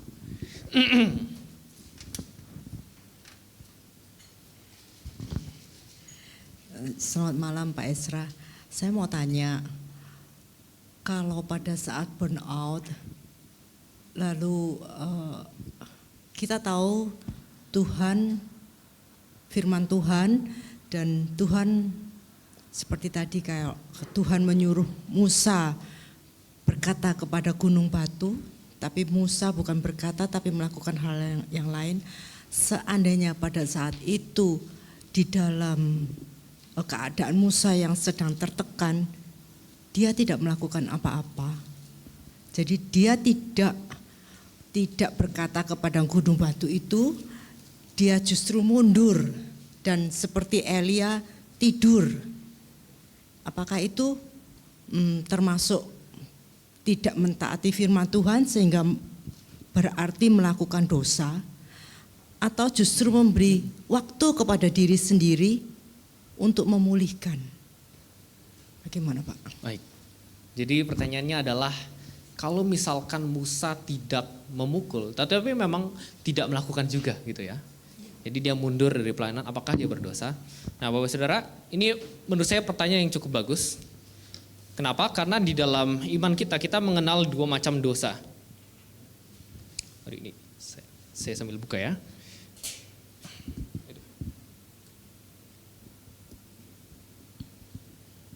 Jadi yang namanya dosa itu ada dua jenis Bapak Saudara. Ada sin of omission, ada sin of commission. Ini apa Bapak Saudara? Jadi ini adalah dosa ketika kita melakukan sesuatu yang tidak diperkenankan Allah. We commit something gitu. Makanya ada kata commit apa, commit adultery, commit bla bla bla. Itu dari ini, commission. Kita melakukan sesuatu ini ya. Melakukan sesuatu gitu. Yang tidak berkenan kepada Allah gitu. Ini sin of commission. Ini yang dilakukan sama Musa. Dia mukul batu itu kan tidak berkenan di hadapan Allah. Tetapi ketika si Musa ini kalau misalkan dia memilih untuk tidak marah, tapi dia mundur. Ya dia melakukan yang ini Bapak Saudara. Sin of omission adalah tidak gitu, melakukan sesuatu yang diperintahkan ya, ini lebih ke memerintahkan Allah. Ya, seperti ini. Jadi, di dalam iman kita mengenal dua macam dosa ini. Ketika kita menganggap bahwa, oh saya nggak melakukan sesuatu yang melukai hati Tuhan kok gitu. Tetapi mungkin kita tidak melakukan sesuatu yang Tuhan perintahkan kepada kita gitu. Dan ini kasusnya seperti itu ya, seperti yang Musa ini ya, yang ditanyakan ya. Tidak melakukan sesuatu yang diperintahkan oleh Allah. Ya kurang lebih seperti itu. Oke. Jadi tetap Jadi jawabannya lebih tetap baik berdosa. melakukan sin of omission itu daripada sin of commission. Bukan begitu. Ini dua-duanya sama. Ini sama-sama sin, sama-sama berdosa. Jadi lebih baik yang mana? Lebih baik melakukan yang Tuhan perintahkan, itu jawaban. Ya, memang lebih baik melakukan apa yang Tuhan perintahkan. Tetapi bila keadaannya dia tidak kuat, dia di dalam tekanan yang membuat dia akhirnya kalau dia melakukan sesuatu, akhirnya dia melakukan tidak seperti yang Tuhan perintahkan. Ya, dalam hal ini, dalam kasus ini kan kasus yang biblikal ya, kasus yang sejarahnya Musa begitu. Kan ya sebetulnya kan memang ya batu kan nggak punya perasaan ya. Batu kan bukan sebuah makhluk hidup ya. Jadi kalau dipukul pun sebetulnya kalau kita berpikir dengan logis manusia, kita pukul batu itu nggak bakal kesakitan kok, kan begitu ya. Tetapi apa yang pengen Tuhan ajarkan di sini adalah kamu patuh gak sama perintahku apa enggak gitu loh. Patuh apa enggak gitu. Karena ini memang ini bukan sebuah tes yang kalau kamu enggak patuh ini ada orang yang tersakiti, enggak gitu. Ini betul-betul tes terhadap apakah kamu patuh sama perintah itunya sendiri gitu. Jadi perintah itu sendiri itu yang jadi fokus utama di dalam kisah ini gitu. Dan Tuhan tahu kok kapasitasnya Musa gitu. Tuhan tahu kapasitas Musa tuh orang hebat kok gitu.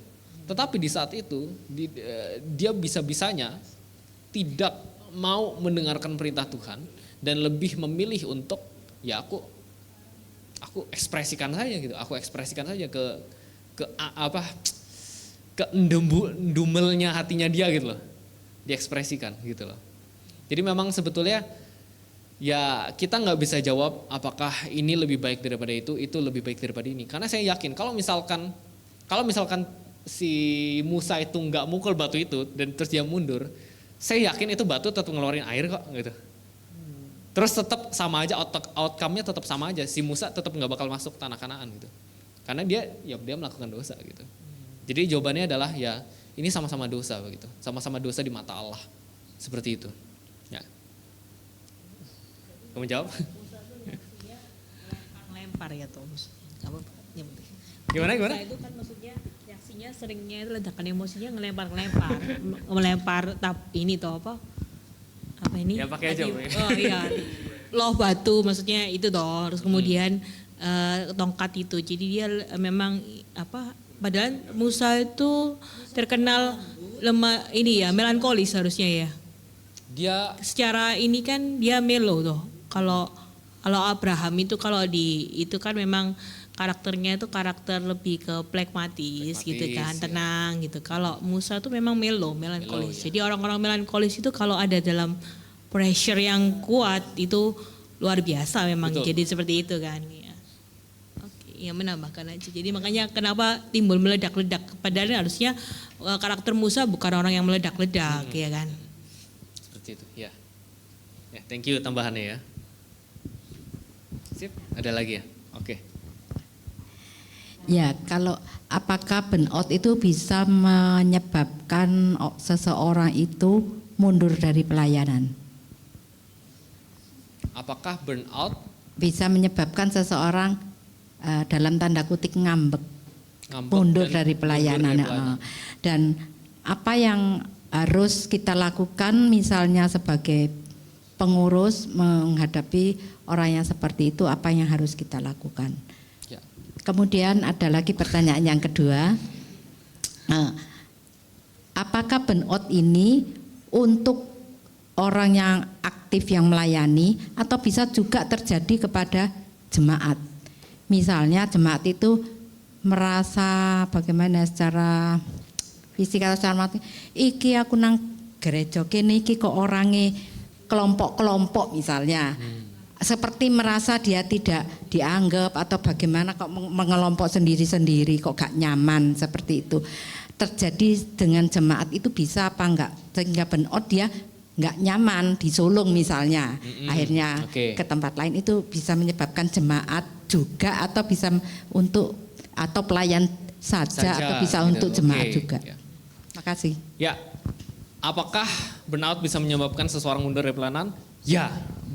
Itulah kenapa seminar ini diadakan begitu ya. Itulah kenapa SBSI diadakan biar kita nggak mundur dari pelayanan begitu. Ketika kita mengenali apa itu burnout. Nah, apa yang terjadi ketika orang itu mengalami burnout terus dia mundur? Apa sih yang terjadi sama dia?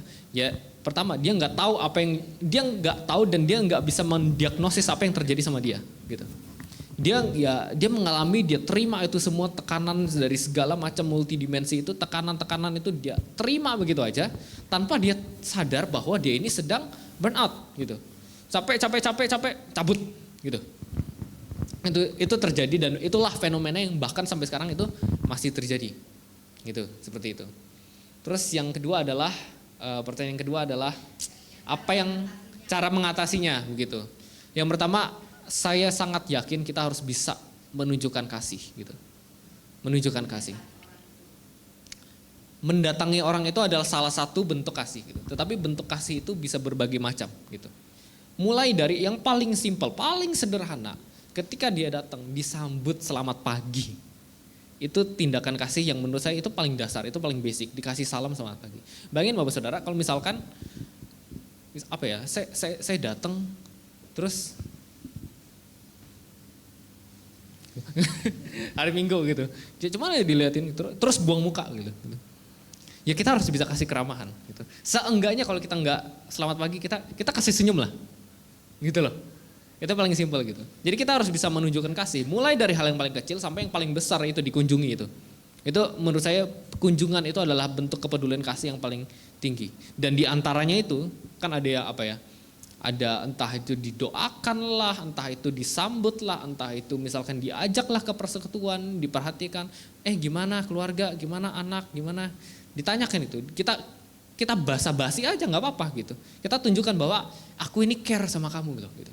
Aku ini peduli sama kamu gitu. Maka ketika dia merasakan ada kasih, dia merasakan ada cinta yang dia rasakan dari sesama tubuh Kristus, itu tekanan itu lama-lama akan berkurang gitu. Tekanan yang dari sesama tubuh Kristen itu akan berkurang gitu. Terus kita juga bisa membantu juga di aspek fisiknya dia. Kita tanyakan, lagi sakit kah? Gitu.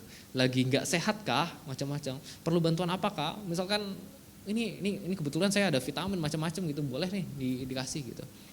Ini seperti itu. Kita tunjukkan kasih gitu. Seperti itu. Lalu yang terakhir, apakah jemaat bisa merasakan burnout gitu? Ya jawaban saya simpel. Kalau namanya burnout pelayanan saya yakin ya enggak ya. Dia kan enggak pelayanan gitu dalam arti. Dia enggak melakukan pelayanan ya gimana mungkin dia bisa mengalami burnout pelayanan begitu. Tetapi ya mungkin dia bisa juga mengalami burnout yang ya di kerjanya dia gitu, di dalam kehidupannya, di dalam kehidupan keluarganya macam-macam gitu.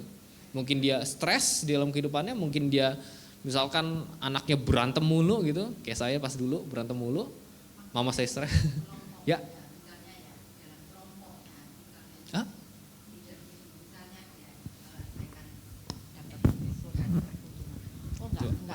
Nggak mau lagi karena di sulung misalnya itu kelompok-kelompok kayak nah, itu termasuk burnout nggak orang sehingga orangnya mundur dari sulung gitu loh, nggak mau lagi ke sulung gitu loh. Oh, ya, apa itu termasuk burnout untuk jemaat apa enggak? Ya itu bukan termasuk burnout. Bukan. Ya.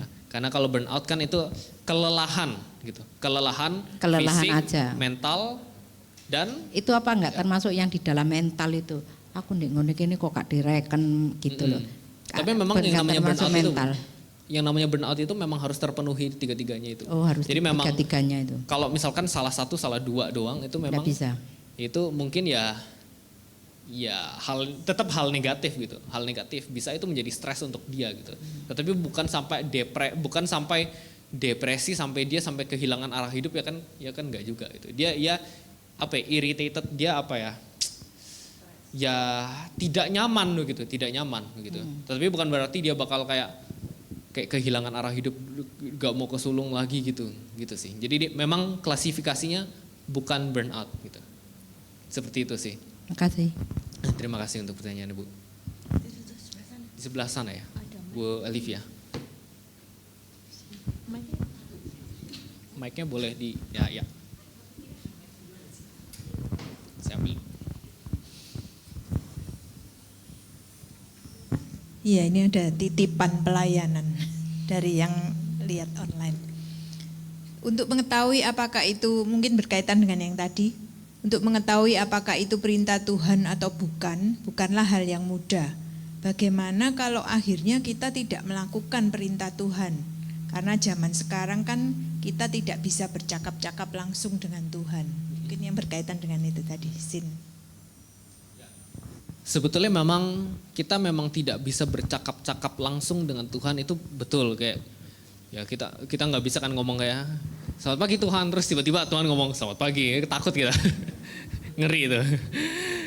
Ya, salah satu yang saya bisa kasih pada saat ini adalah disiplin rohani. Apa itu disiplin rohani? Ya kita mau gak untuk mencoba untuk ini loh, dengerin suara Tuhan melalui berbagai macam aspek rohani yang kita lakukan. Apa aja itu? Mulai dari khotbah lah, mulai dari itu kita baca Alkitab lah, misalkan kita pagi hari kita baca Alkitab macam-macam gitu. Kita terbiasa gitu. Kita terbiasa untuk mendengarkan suara Tuhan, meskipun secara audio, meskipun secara telinga, ya kita nggak dengar langsung. Kalau misalkan kita memaksa Tuhan untuk ngomong langsung kepada kita untuk perintah macam-macam, gimana dengan orang yang tuli gitu? Orang yang tuli kan mereka biasanya baca Alkitab gitu, baca firman Tuhan dari apa yang mereka lihat gitu. Seperti itu. Jadi kita gencarkan itu loh, disiplin rohani kita, kebiasaan-kebiasaan rohani kita. Dan mungkin ada juga orang yang setiap hari mereka saat teduh, tetapi ya kehidupan rohani mereka nggak bertambah baik gitu, karena mereka nggak anggap dengan serius apa yang dia lakukan itu. Seperti itu sih. Jadi kita biasakan untuk mendengarkan suara Tuhan dari berbagai dimensi itu. Seperti itu. Ya.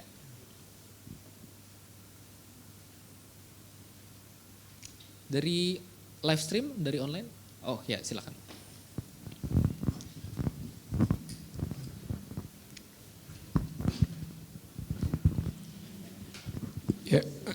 Ya, selamat malam. Malam, Pak. Tadi mungkin lebih menyambung ke pertanyaannya Bu Herni. Jadi saya kebayangkan keinget misalkan Marta itu ya, mungkin itu termasuk yang burnout ya. Dia kan sibuk, lelah, tapi satu sisi dia kan tetap percaya Tuhan Yesus ya. Maksudnya tetap percaya bahwa Tuhan Yesus itu Tuhannya dia gitu ya. Terus kalau kayak Elia itu kan ingat saya itu lebih dominan kayak depresi gitu dia ya. Nah makanya itu mungkin bisa dibagi atau entah gimana dibedakan. Itu kita tuh kalau burnout itu yang seperti apa sebetulnya? Kalau depresi atau mungkin yang lain lagi mungkin istilahnya imannya sedang krisis gitu ya, sedang goyah atau sedang ya mungkin sedang dalam lembah gitu ya. Jadi nggak lagi di gunung tapi lagi di bawah gitu ya. Nah, itu mungkin yang satu itu. Yang kedua memang pertanyaan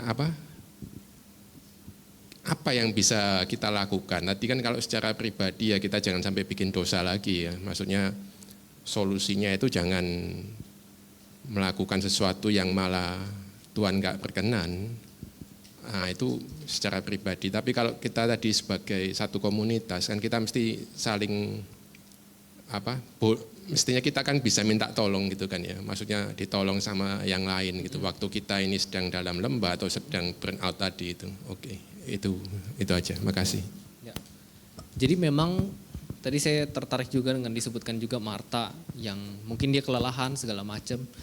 Ya memang yang namanya burnout, terutama yang saya maksudkan di sini adalah yang memenuhi 3 aspek tadi itu tadi. Jadi ketika dia kelelahan secara fisik, emosi, dan juga itu saudara. Jadi ketika dia tiga-tiganya ini terpenuhi, kelelahan ini terpenuhi, itu baru dia bisa dikategorikan sebagai burnout. Seperti itu. Dan memang, ini saya bukan psikolog ya Bapak Saudara, tetapi memang saya rasa ada posisi-posisi lainnya di mana seseorang itu bisa merasakan negatif. Entah itu mungkin sesimpel ya kelelahan, capek gitu. Kelelahan, capek, tapi dia nggak stres gitu. Dia kelelahan ya fisiknya aja nggak baik gitu. Atau mungkin dia lagi bertengkar sama orang di gereja gitu. Atau mungkin dia lagi kekurangan secara rohani, dia merasa aduh aku nih perlu memperbanyak dengar firman Tuhan nih. Kayaknya aku sebagai orang Kristen kok nggak melakukan firman Tuhan seperti itu. Dia merasa ada di lembah gitu. Ya tapi dia nggak, mungkin secara emosi dia nggak marah-marah, dia nggak meludak-meludak gitu. Dia merasa ada yang kurang aja gitu. Dan justru seperti itu adalah hal yang bagus begitu. Karena memang kita kan dituntut untuk haus sama firman Tuhan. Seperti itu. Jadi kalau ditanyakan apakah ada klasifikasinya, ada. Tapi mungkin ya saya belum bisa kasih di sini sih gitu. Saya membahas secara khusus memang yang ini loh, fase paling terakhirnya ini, yang burnout. Kalau burnout itu sudah yang paling ujung, paling terakhir gitu. Karena kalau udah burnout itu ya maaf kata bisa bunuh diri seperti itu. Segala macam. Gitu sih. Terus yang kedua seperti apakah tadi? Di komunitas apa yang bisa kita lakukan seperti itu ya? Ya, saya rasa seperti jawaban yang tadi sih. Jadi kita menunjukkan kasih gitu. Menunjukkan kasih. Karena memang kasih itu namanya love itu memang jawaban bagi berbagai macam masalah begitu. Ketika kita bisa menunjukkan kasih itu kita ngomong bahwa hey ada yang sayang sama kamu. Ada yang care, ada yang peduli loh sama kamu gitu. Ada yang peduli sama kehadiranmu gitu di sini gitu. Seperti itu. Banyak sekali ekspresi dari kasih itu gitu. Seperti itu sih Pak. Oke. Dengan dosa boleh dielaborasikan?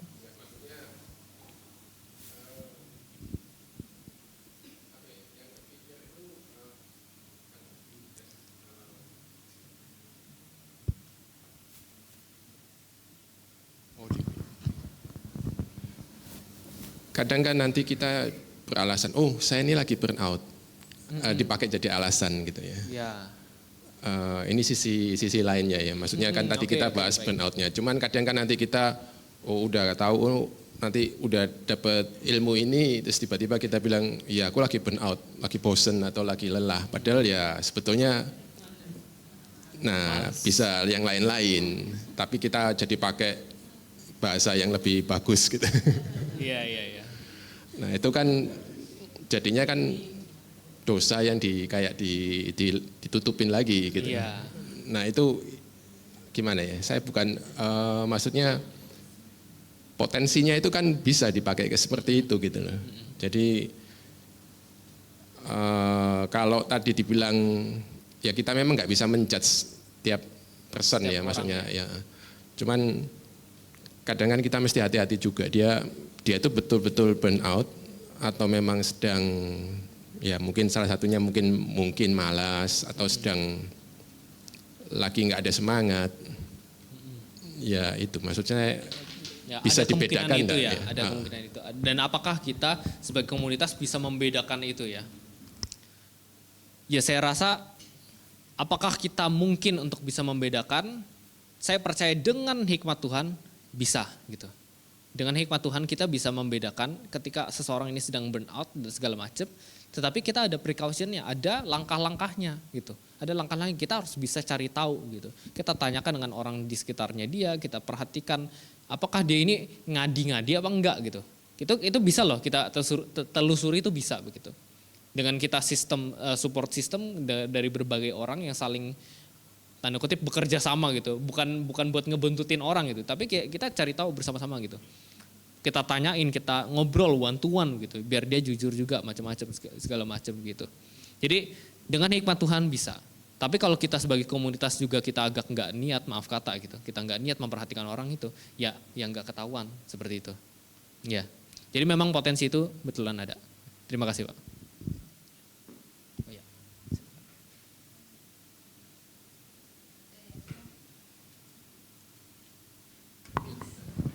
Yang saya mau tanyakan, kalau misalnya kita sendiri sudah aware bahwa kita mengalami burnout, apakah kita bisa dengan sadar memberikan batasan pada diri kita sampai sejauh mana, atau sampai kapan kita perlu segera atasi agar tidak terus berlarut-larut? Sampai kapan kita mengatasi? Saya jawab yang dari belakang dulu ya. Sampai kapan kita bisa mengatasi? Sampai kapan? Sampai kita sadar bahwa kita ini udah nggak capek, gitu. Sampai kita itu, atau mungkin indikator lain yang saya suka adalah ketika kita berada di posisi kita bisa membantu orang lain, gitu. Sampai kita ada di posisi kita tuh nggak butuh dibantu lagi, kita bisa membantu orang lain, gitu. Seperti itu. Terus yang maaf saya kurang paham dengan pertanyaannya yang pertama. Apa? Ada tanda-tanda burnout.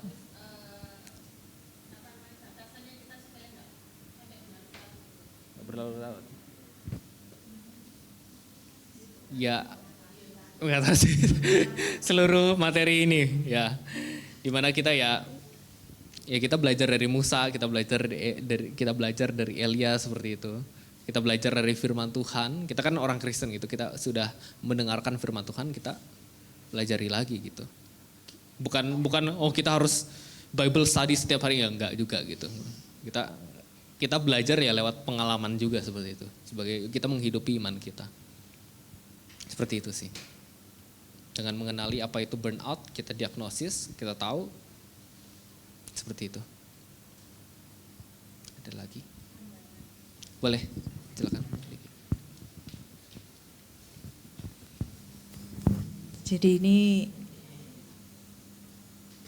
masih mempertanyakan, seandainya seringkali kan dalam pelayanan itu kita ingin melakukan yang terbaik. Tapi kalau apa yang kita lakukan itu di sini istilahnya tidak mendapatkan dukungan mayoritas. Maksudnya gini, biasanya kan kalau dalam pengambilan satu keputusan mungkin yang biasanya dipilih itu orang yang seringkali yang banyak memberikan suara, yang kuat dalam berpendapat gitu kan ya. Jadi akhirnya kita nggak didengarkan. Nah itu kalau seringkali mengalami seperti itu akhirnya bisa sampai burnout, apakah itu termasuk dosa gitu. Terus juga itu yang pertama. Lalu yang kedua, oh ya hampir sama sih. Yang pertama dengan kedua itu tadi maksudnya sama. Kalau di pelayanan itu biasanya kan yang dipilih, yang untuk didengarkan itu orang yang sudah dikenal, mungkin yang kuat pendapatnya gitu. Akhirnya yang kita ini mungkin akhirnya nggak didengar gitu kan. Lama-lama kan kok nggak didengar kan juga capek ya. Nah itu kalau misalkan sampai berlanjut ke burnout, apakah itu termasuk dosa gitu? Pertama, burnout itu bukanlah burnoutnya sendiri itu, seperti yang saya katakan tadi, itu bukan dosa. Itu bukan mengatakan bahwa seseorang itu bukan orang Kristen yang baik begitu. Nah, untuk yang tadi pertama, kan kalau misalkan di dalam tim pelayanan gereja yang didengarkan, itu kan yang kuat gitu, yang kuat, yang secara opininya tuh dukungannya banyak lah gitu. Itu adalah salah satu keadaan yang bisa menambah beban yang merujuk pada burnout. Jadi kan memang burnout itu kan seperti tadi ya, multidimensi. Dan itu bisa menjadi salah satu kontributor gitu. Jadi kita melihat itu sebagai sebuah keadaan gitu. Keadaan yang bisa membawa kita ke dalam kondisi burnout gitu. Tetapi bukan berarti ya cuman gara-gara satu hal ini doang kita bisa burnout. Menurut saya sih kayaknya enggak sih, cuman gara-gara satu hal gitu. Jadi perlu tekanan dari multidimensi itu untuk menjadikan sebuah orang itu bisa burnout. Seperti itu sih. Thank you Bu Olivia. Ya kalau ada lagi, oke, Ko Budi silakan. Malam, saya mau menanyakan, kalau tadi kan contohnya kan misalnya Musa kan ada dua nih, dia mukul kayak gitu atau Elia yang dia lari kayak gitu. Nah kalau misalnya ada possibility ketiga, misalnya saya tidak tahu apakah ini burnout atau enggak, tapi misalnya tetap dilakukan tapi dengan ya sudah asal jalan seperti itulah misalnya. Jadi kalau misalnya kita pelayanan, ya sudah itu aja kayak gitu. Maksudnya kita ndak berusaha sesuatu yang lebih dengan misalnya kita tahu bahwa ini ndak bagus dan ini bisa lebih ditingkatkan, tapi kita lebih ya sudahlah mau kayak gimana kayak gitu kan.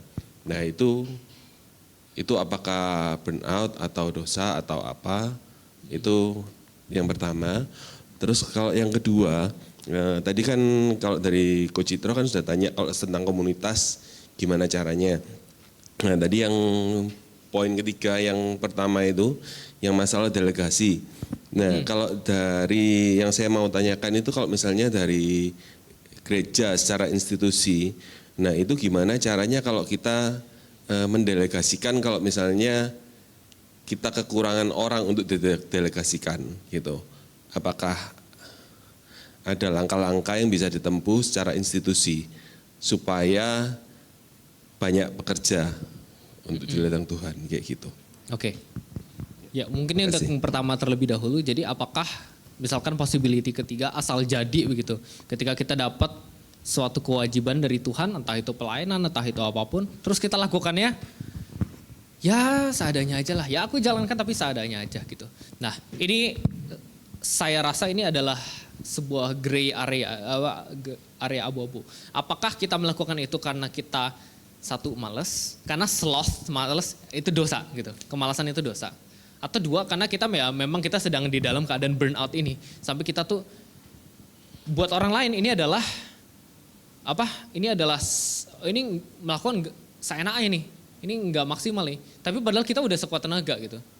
Kita udah mempersiapkan segala tenaga kita, ternyata memang hasilnya segini gitu. Jadi memang kalau itu berasal dari kemalasan, ya itu dosa gitu. Tetapi ketika itu berasal dari sebuah ketekunan yang memang udah habis energinya, itu burnout gitu. Itu yang seperti itu sih. Misalnya lebih ke arah sudah asal jalan karena saya mungkin tidak punya waktu. Jadi kalau misalnya ya sudahlah mungkin karena pelayanan saya banyak, jadi kan waktunya harus dibagi-bagi atau saya ada kerjaan atau apa, jadi ya sudahlah waktu yang saya sediakan cuma cukup untuk seperti ini. Gitu. Ya kalau sepemahaman saya sih memang sebetulnya harus ditelusuri lagi gitu. Karena memang ya bekerja di dalam dunia kerja seperti itu kan sebetulnya juga pelayanan kita gitu. Mungkin ada tanggung jawab, mungkin ada orang-orang di tempat kerja kita yang membutuhkan kehadiran kita sebagai yaitu garam dan terang dunia itu gitu loh.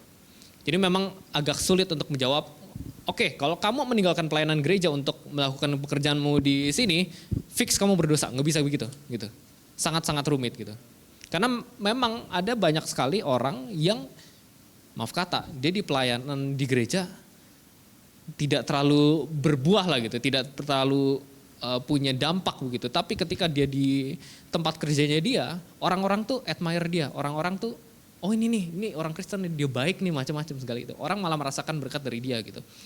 Dan memang ini satu persatu kasus itu memang sangat-sangat beragam. Jadi kita perlu telusuri. Apakah ini memang dia mengejar istilahnya tuh mengejar kekayaan duniawi sampai oke, aku harus hajar terus pekerjaan terus, atau apakah dia memang ini orang-orang di pekerjaan ini membutuhkanku kok gitu. Memang proyek ini kayak membutuhkanku dan aku akan menjadi batu sandungan buat orang lain kalau misalkan aku nggak ikut sini gitu. Dan memang ternyata di gereja ada yang bisa menggantikanku kok gitu. Ya minta tolong begitu, seperti itu. Seperti itu sih. Jadi memang kita harus teliti gitu. Kita harus berhikmat juga di hadapan Tuhan. Kurang lebih sih seperti itu. Lalu untuk yang delegasi?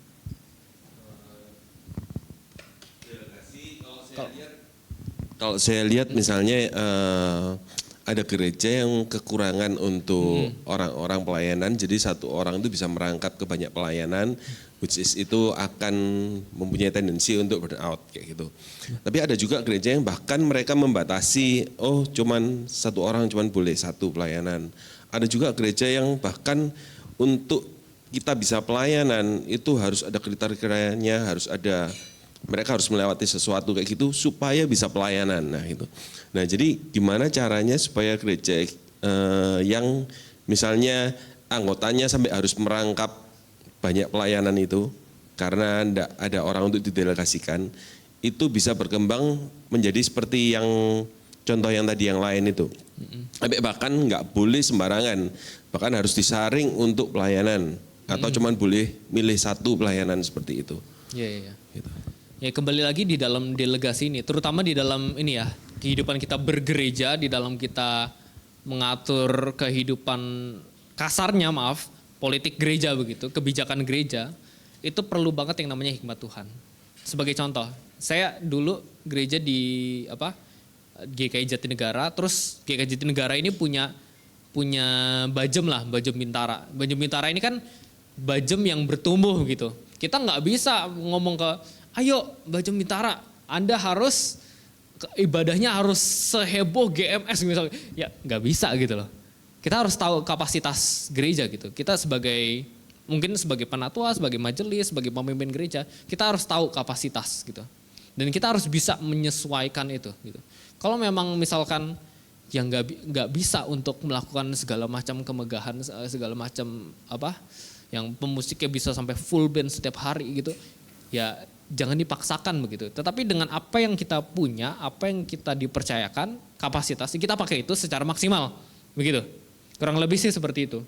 Dan memang kalau misalkan kita dikasih sebagai gereja, kita dikasih kekuatan yang besar lah gitu. Kita gereja yang sangat besar macam-macam, ya kita juga bijak-bijak gitu.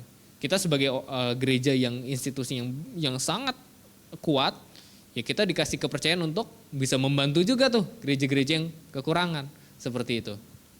Kurang lebih sih seperti itu. Jadi kita memang perlu hikmat Tuhan untuk kenalin kapasitas seperti itu. Kurang lebih sih. Oke, apakah masih ada pertanyaan? Dari online? Kosong ya? Oke, saya kembalikan ke panitia ya. SBS.